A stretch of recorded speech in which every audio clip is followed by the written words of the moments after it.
Behind every cup of coffee is a group of farmers who spend long seasons cultivating high-quality crops. So coffee is a seasonal product, which means that different varieties of coffees only harvest 1 or 2 times a year. If your favorite coffee is only on the shelf for a small window, that's probably why. So today we're going to be talking about what different coffee processes look like and how they affect the final product, which is a cup of coffee. First, we're going to talk about the wash process.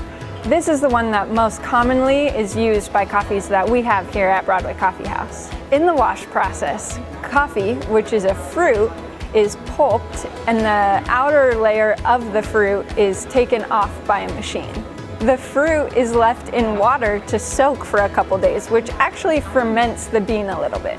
After that, it's left on raised beds to dry out for a few days. This coffee process is by far the hardest.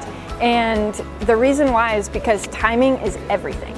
Next, we have the dry process. And another name for dry processing coffee is also called natural process. In the dry process, the fruit is actually left on the bean and it's left out in the sun to dry for a couple of days.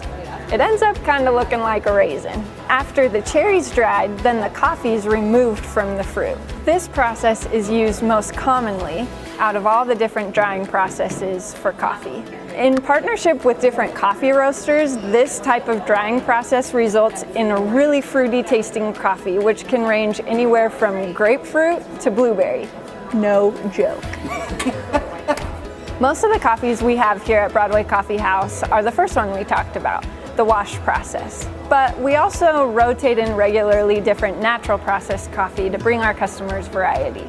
We also serve decaffeinated coffee, which uses its own sort of process called the Swiss water process.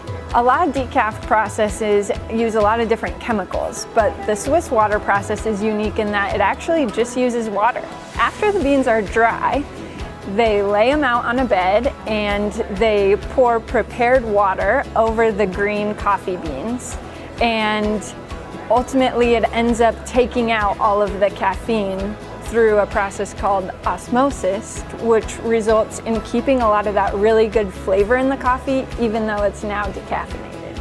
We really appreciate our partnerships with Stumptown, Kova, and Dapper & Wise, who take these processes, as well as our partnerships with the different farmers, really seriously on both a personal and a business level.